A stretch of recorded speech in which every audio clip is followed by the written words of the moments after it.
Hi, my name is David Bergvinson, and for the June 22nd, 2021 edition of the World Weather Watcher, we're going to be looking at the Corn Belt of the United States, as well as how rainfall is in the forecast for West Africa. When we look to the last 30 days, we see that rainfall in the western part of the United States has been below normal, and especially this is the case for the northern part of the Corn Belt. We also see dry conditions in West Africa that we've been reporting on and the impact that that's having on crops like cacao, as well as dry conditions in Southeast Asia, well below normal, and slightly drier conditions than normal in central part and southern part of Europe. When we look to the Corn Belt of the United States, we see in southwestern Minnesota that the rainfall has been well below the long-term normal shown here in the gold line, with weekly rainfall shown in blue here, roughly less than 10 millimeters per week. Now there is about 10 to 15 millimeters in the forecast per week, but this is unlikely to provide significant recovery for row crops. When we go over to the eastern part of India, we see that there is rain in the forecast, signaling the start of the monsoon in the eastern part of India. However, when we look to the forecast for the next 15 days, we see that the central and western part of India is still well below normal rainfall, as is the case for the central part of Africa, as well as the southern part of Europe. When we zoom into West Africa, we do see, though, significant rainfall in the region, with the coastal areas receiving about 200 to 300 millimeters over the next 2 weeks, while the central part of West African nations will be experiencing between 50 and 80 millimeters over the next 2 weeks. So good news for farmers in West Africa.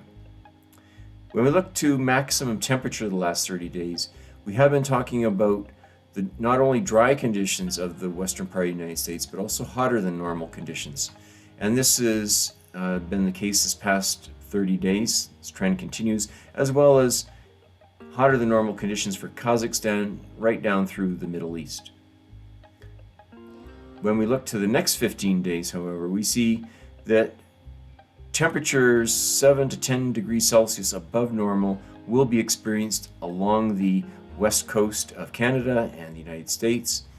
Warmer than normal conditions for the southern part of Democratic Republic of Congo, as well as warmer than normal conditions for the northern part of India, as well as the east and west parts of Russia, with cooler than normal conditions the next 15 days for Western Europe, and warmer than normal conditions for southern part of Europe.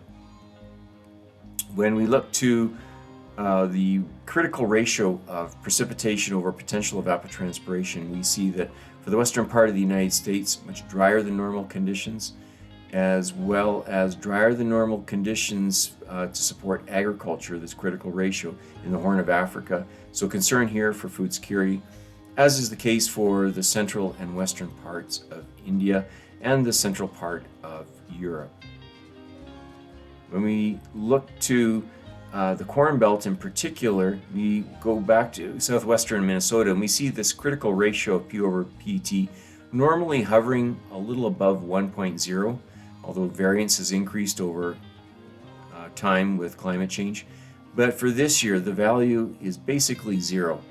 And so this is really a concern for crops like corn and soybean in southwestern Minnesota, and we are expecting lower than normal yields as a result in that part of the United States.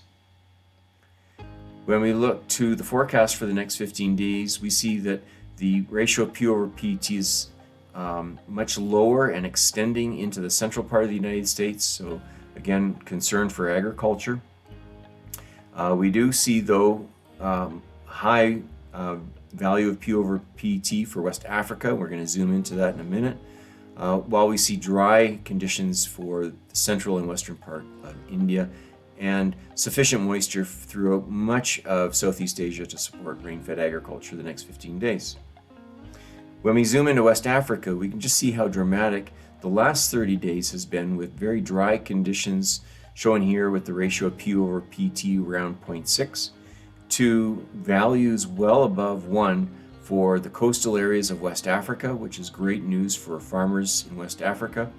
But even in the northern part of West African nations, sufficient moisture is in the forecast to start planting. If analytics like this are of interest to you, we invite you to go to our adapter platform at apps.aware.com, where you can start your weather analytics journey. Until next week, take care.